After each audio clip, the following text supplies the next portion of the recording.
When you hear the letters MX after the word Mazda, most people's noggins will go straight to this little iconic sports car, the MX-5. Some of you that are old enough might even remember the MX-3 and MX-6 that were also part of Mazda's sports car lineup in the 80s and 90s. But what most people won't know is that MX stands for Mazda Experimental, even though it's become synonymous with Mazda's sports cars. So, what happens when Mazda uses those two letters and builds this rolling experiment, the MX-30? This should be interesting. So, Mazda dropped the MX-30 in some parts of the world in 2020, while the rest of us didn't see it until 2021, and it didn't last very long. They canned it from their lineup in 2023 because they just didn't sell enough of these. Now, this one's a Touring which sits squarely in the middle of the range. The Evolve was the entry-level model, and the Astina was the top spec model you could get. The three models were offered as the G20E with a mild hybrid naturally aspirated 2-litre motor, or the E35 Astina, which was fully electric with a woeful range of 224 kilometers and stupidly expensive, which explains why the MX-30 didn't last very long. Some parts of the world even got a plug-in hybrid which used a rotary Wankel engine that wasn't connected to the wheels to power the electric motor. Why does that sound familiar? I must say, I like the styling of the MX-30 though. It looks cool, and because it looks different to every other Mazda SUV out there, from the CX-5 and 8 to the CX-30, 60, 70, 80 and 90, they all look pretty much the same these days. The MX-30 gets a more chiseled front end, plenty of plastic cladding to give it the look of a rugged SUV, and a sloping rear end to give it sports car credentials. It's as if Mazda took the bottom of a SUV and stuck it to the top of a sports car.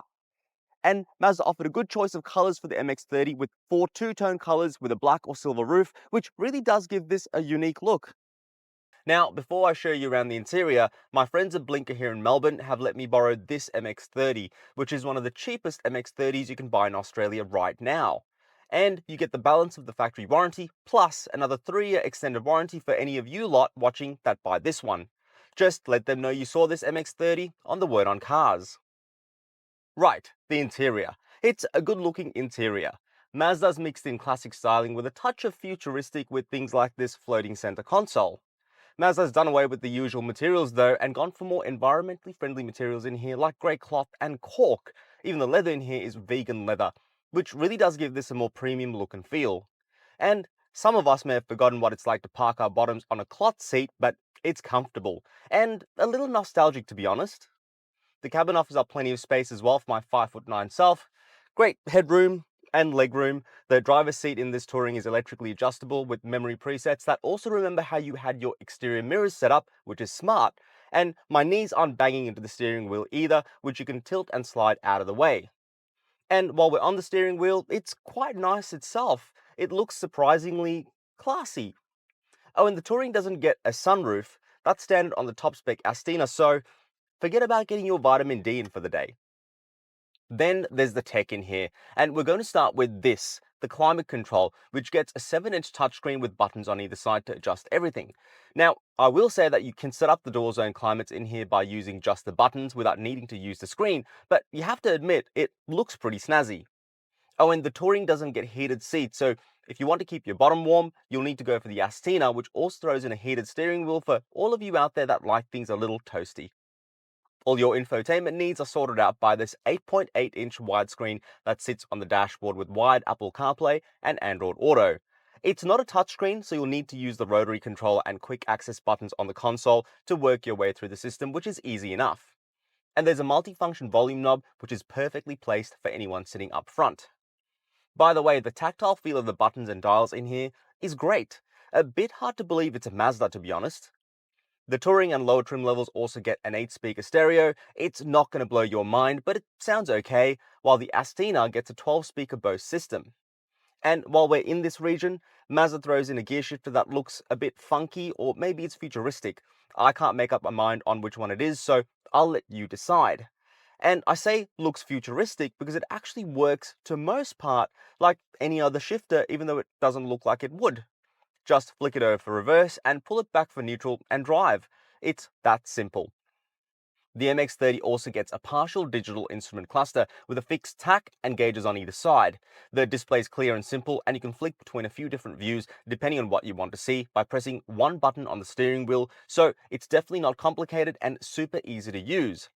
Oh, and if you're wondering about the spanner on the cluster, no, I haven't broken it, it just needs a service. The MX-30 also gets a heads-up display that shows a good bit of information: speed, traffic sign recognition, what your adaptive cruise control is doing, and it'll even let you know when there's a car in your blind spot, which is more important in the MX-30 because the C-pillar back there and the tiny windows in the back doors get in the way of visibility. So that definitely comes in handy. There's also plenty of driver assistance tech shoved into the MX-30 right from the base model, from adaptive cruise control with stop and go, lane keeping, front and rear emergency braking with rear cross traffic alert, the list goes on.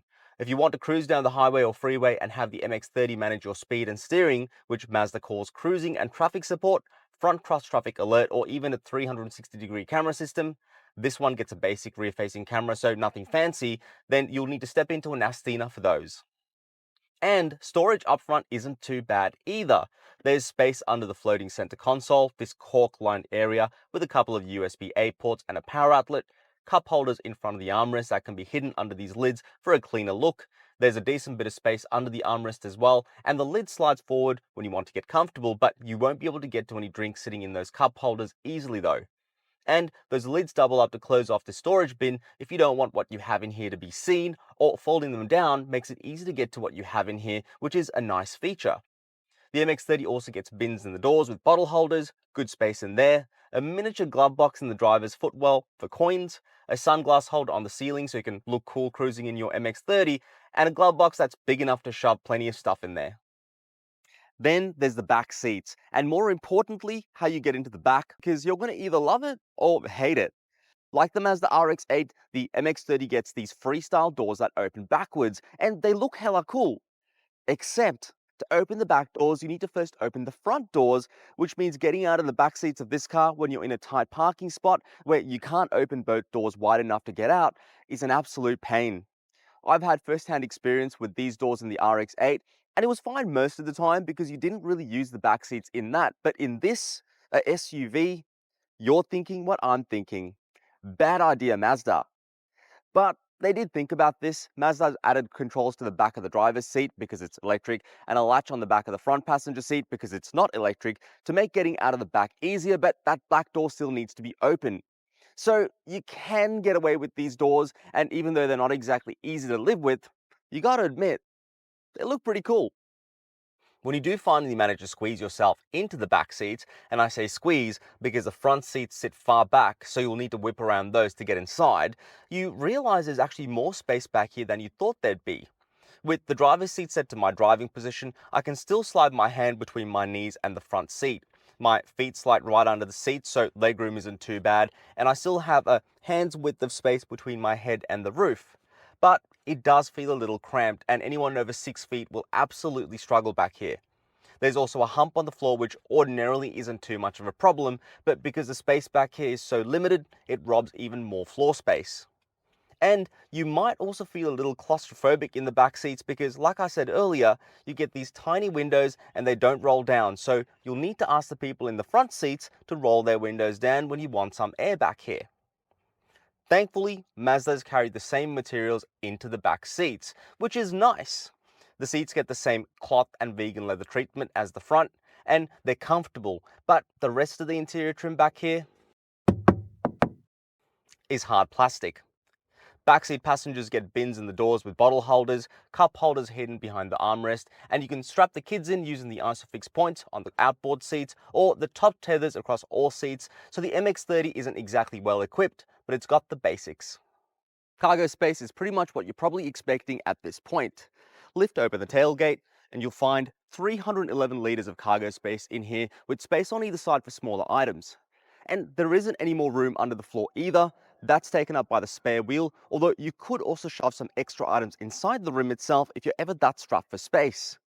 You can also drop the 60-40 split rear seats for more space. The latches for those are on the tops of the seats themselves when you want to lug big or bulky items, but you'll have to push those over the ledge of the folded seats. Overall though, for what is a compact SUV, I gotta say that the MX-30 has a respectable amount of cargo space back here. Then there's driving the MX-30. Now, if you're expecting the MX-30 to be a higher riding MX-5, then don't, because it isn't at all. See, what makes the MX-5 such a fantastic sports car is its size and weight. It weighs a shade over a ton. And so with the power it has, it feels quick, it's zippy, and it handles brilliantly. This, on the other hand, weighs in at just under 1,500 kilograms and has less power and torque, 114 kilowatts and 200 newton meters to be exact. That's pumped out of the 2-litre 4-cylinder, naturally aspirated, Skyactiv engine that this has. You do get a few drive modes as well, and by few I mean one, because it's either sport mode on or sport mode off. And in sport, it does become a little bit peppier, more so because it does hold gears for longer. You put your foot flat, building speed. It does make a wee bit of noise, and it does get you going, but it wouldn't be considered a fast car. I mean, by no stretch of the imagination could you consider this to be fast. But it does the job, and I think where this really shines is when you're commuting. When you're driving this from point A to point B, it has enough power for overtaking, and it has enough power for just everyday driving, just not enough power if you want to have fun in it. It's not really an exciting drive. And coming back to the gearbox, the engine's connected to a 6-speed Skyactiv drive sports automatic gearbox. Sports automatic means you can change gears with the paddles, and they work pretty well. I'm in drive at the moment, drop down into fourth, third, back to fourth. So it works pretty quickly. Not that most people that get behind the wheel of this will be using the paddles, but when you want to overtake, it's handy to have those. Now, the gearbox sends power to the front wheels. The one thing I found with this, which is quite interesting, is when you're driving this using adaptive cruise control and the car needs to speed up, it won't go from 5th gear to 3rd gear as an example. Instead, it'll go from 5th to 4th to 3rd, and that makes it a much more comfortable drive. So good thinking, Mazda. I mean, otherwise, the gearbox works like a gearbox is meant to. It's smooth, does its thing, no complaints from me. And when it comes to fuel, you're looking at 6.4 litres per 100 kilometers with the Skyactiv G mild hybrid engine that this MX-30 has, which runs on 91 octane, thankfully. And if you're wondering what this whole mild hybrid business is all about, the MX-30 actually captures energy when you're decelerating through a starter motor generator and then uses that energy to power all the electrical systems in the MX-30. This also has spark controlled compression ignition. Now, I won't go into detail and bore you with all of that, but basically you're in for less emissions and better fuel economy because of it. The suspension's also set up really well in the MX-30. It's composed yet soft and compliant. It doesn't float or waft down the road, and to be completely frank, it manages its weight really well to the point that it feels light on its feet. The shocks also do a really good job of absorbing some of the terrible roads here in Melbourne without a fuss, making for quite a relaxing drive. And even though the MX-30's front-wheel drive, when you get on the go fast pedal and throw it into a corner, it surprisingly delivers. It feels nimble, and it definitely gives you confidence to push it through the corner and stay on the gas, which is nice. But steering in the MX-30 is pretty ordinary, to be honest with you. I mean, it's just another electrically assisted steering rack that feels disconnected from the front wheels. Sport mode doesn't seem to have any effect at all on the steering either, which is on the lighter side, so it's pitched more for relaxing driving rather than anything else. But I will say it's quite responsive when you need to change direction. It does react to input very, very quickly. Speaking of changing direction, lock to lock, this has a 11.4 meter turning circle, so not really all that impressive considering how small this SUV is, but hey, at least you get to practice your 3-point turns in this. And brakes are about the same. Standard fanfare, nothing too exciting about those, although Mazda reckons that the starter motor generator I mentioned earlier actually helps take the pressure off the braking system and helps the MX-30 slow down. Now, I haven't really felt it. Maybe it's so well integrated that you can't really tell, but the brakes operate like any other braking system. Pedal feel is nice. Feedback isn't really all that great, but you get enough feedback to work out what the four corners of this car are doing when it comes to braking. And it's light, so you're not going to feel like you've just had a session at the gym when you're stomping on the brakes in this. So the brakes, ordinary, but they work fine. And the last thing to really mention is the comfort levels in this cabin when you're driving. Now, one, there is a little bit of wind noise that comes through, a little bit of whistling you can hear, but it doesn't get annoying. It does sort of fade into the background. And obviously, if you've got your music turned on or your air conditioning turned on, you're not going to really pay too much attention to that. So not too much of an issue. Tire noise is about the same. There's a smidge of it, but unobtrusive. Blind spot in this, that corner over there, hardly any visibility because of the small window and the large C-pillar back there. So the blind spot monitoring system, like I said, really is handy and much needed. Visibility otherwise is fine. The back window is big enough so you can see easily out the back there. And I mean, otherwise, it's comfortable. It's a nice interior.